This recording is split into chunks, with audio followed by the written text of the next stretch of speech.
I'm Mike from Retro Boost.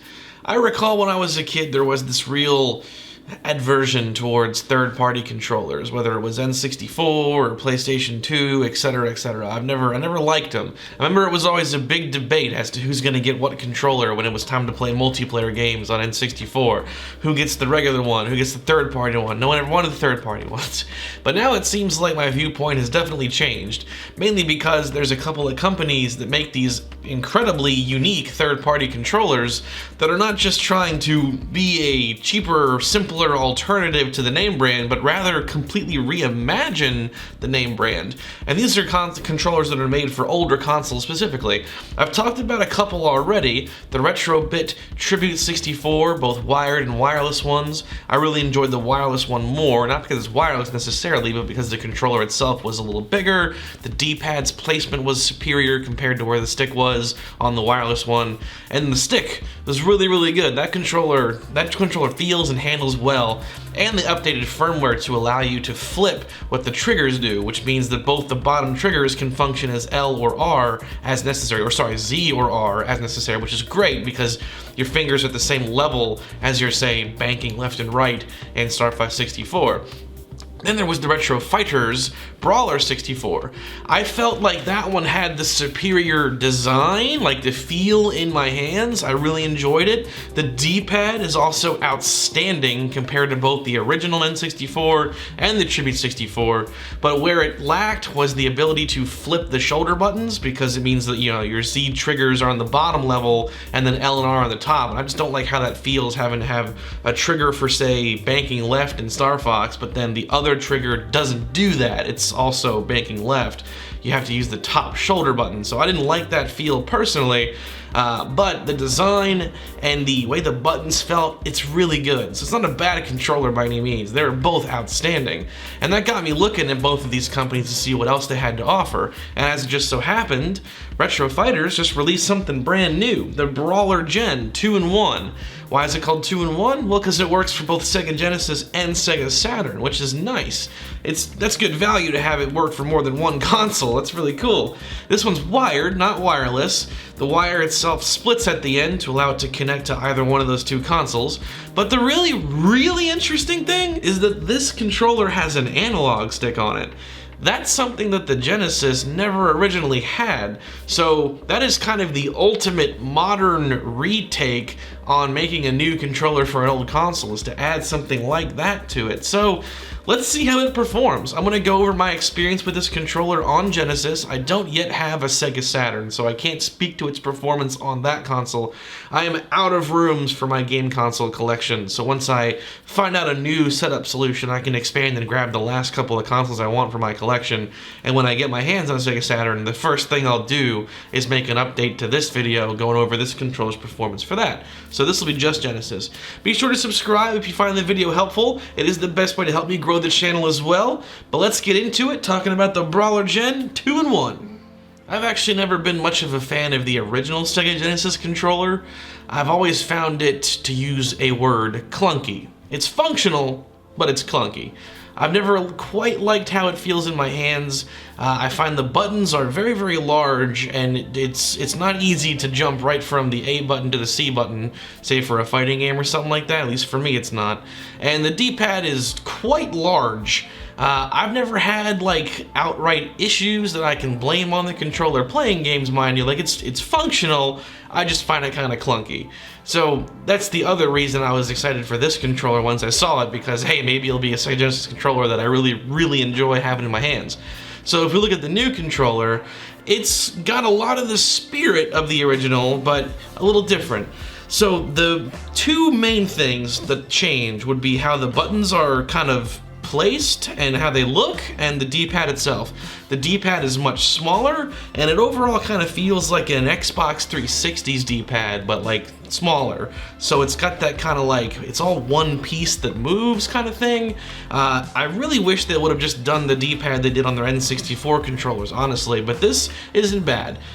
Secondly, the buttons. Instead of being larger, like to the point that like my whole thumb can fit and rest on any of the old Sega Genesis buttons, they still have that same like rounded design, but instead of being wider, they're a little bit shorter, but they sit taller.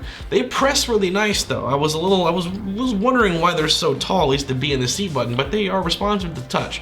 You also get 6 buttons, which means that this is compatible for Sega Genesis games that have 6-button mode, like say Mortal Kombat, stuff like that.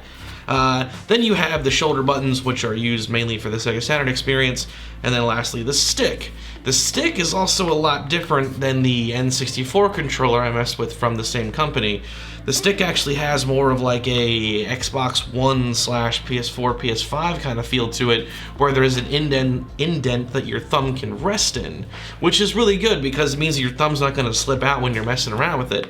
It also moves really smoothly, and I have no complaints about how that stick feels as I move it around. And then the last new thing would be the mode button. The mode button is used if you wanted to turn off 6-button mode. By default, when the controller is hooked up and turns on, 6-button mode is active. If you wanted to turn it off for some reason, you can hold the mode button as the console boots up to deactivate / activate it, which is good that they include that, I suppose. But it's fine out of the gate. The overall design of the controller is very similar to the N64 one, same kind of form factor, feels fine in the hands. Texture's a little bit different, but other than that, it's familiar territory if you've messed around with the Brawler 64 or really any of their other controllers to this degree. I like that they have a sort of same vibe between all of them, but the stick is very different from what I was used to playing with on their N64 one. I like the stick very much. But how does it play? 'Cause that's the important thing. I think it looks great. I think the overall feel is good. I can reach all the buttons no problem. Having smaller A, B, and C buttons means I can get between them all much faster. They press satisfyingly enough too. How does it play? Let's first address the newest part of the equation, which is the analog stick. Now, despite the fact that this is an analog stick, what it actually is doing is emulating an 8-way directional D-pad. So the signals that the console gets are still 8 directions. So the big thing that I was wondering is how it's going to interpret those signals, because you wouldn't want to press, like, say, diagonal up and it goes diagonal left or right as opposed to what you actually wanted it to do. The best game that I have to test this kind of thing with is Echo the Dolphin. I just messed around moving in 8 directions, doing little flips backward and forward, and I'll say, never once did it misread my intent and send me going in the wrong direction, which is really cool. I think the stick overall has great feel to it and it translates well to the screen. I messed around with it with Sonic the Hedgehog 2 as well and never had any problems or slip-ups or mistake that I can attribute to the controller. I actually performed very, very well playing Sonic, to be honest. The best that I've ever done to yet so far, so that's cool. So no complaints there. As far as the D-pad goes, the D-pad also works really good. I played a lot of Sonic with the D-pad as well, just so I can get a feel for both the D-pad versus the stick, and I was worried about it being like all one surface that moves around, like an Xbox 360's kind of thing was, but it actually works really good. I never had any problems either. So overall, the stick and the D-pad control and feel really good. What about the 6-button mode? Well, I've only got one game that'll work with 6-button mode. That's the original Mortal Kombat.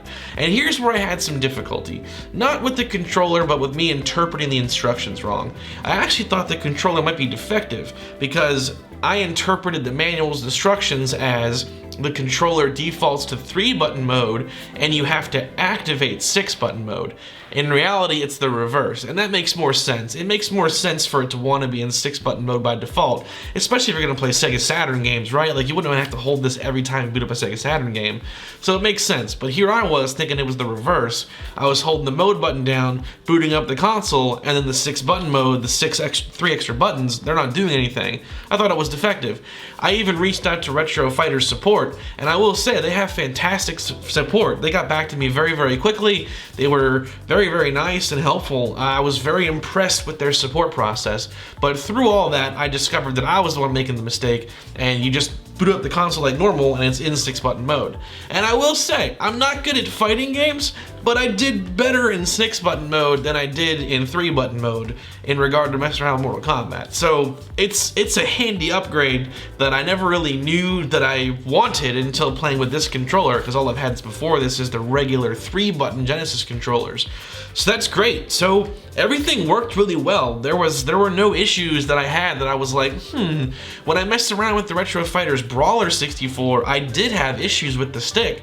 Playing like, say, Mario 64, it was really difficult, almost impossible even, to get Mario to do triple jumps because the stick was interpreting little movements or direction changes where I didn't think I was really doing them.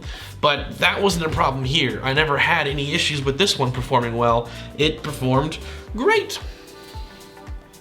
So overall, this is a great controller. It's priced really well too, because you pay a lot more for wireless ones. This one being wired brings the price down some. Plus you get the added value of it working across 2 different consoles, which is also very, very, very cool. I want to see more of that kind of stuff going forward, and Retro Fighters actually has some stuff like that in the works. They have a universal PlayStation controller coming out later this year, so I'm looking forward to that one for the same reason, because one controller that works on multiple consoles is a great value. But for Sega Genesis, this is a really good controller that is definitely the main way that I'm playing Genesis games going forward. It was great. The stick is comfortable, the buttons are responsive, the thing feels good in my hands. So overall, that is a great controller that I definitely recommend if you're a big Genesis fan and you weren't necessarily a fan of the Genesis controller. Or even if you just want a new controller and looking to replace it, this is a good one to replace an OG one with, honestly too, because I have no problems with it. The only issue I ever had was an issue that I was creating with the mode button confusion. I just interpreted the instructions wrong and I was making the 6-button mode turn off when it booted up, and then I'm wondering what the heck's going on. Thought it was defective, it's not defective. But the great outcome of that is, I will say, after having talked to them, Retro Fighter support is on it. Quick, responsive, and courteous, that's all I can ever ask for in customer service. So, the whole experience, the controller itself, and the support behind it was really, really good. If you found the video helpful, be sure to subscribe. It's the best way to help me grow the channel. I'm gonna get back to playing some Genesis games. You guys have a good rest of your day.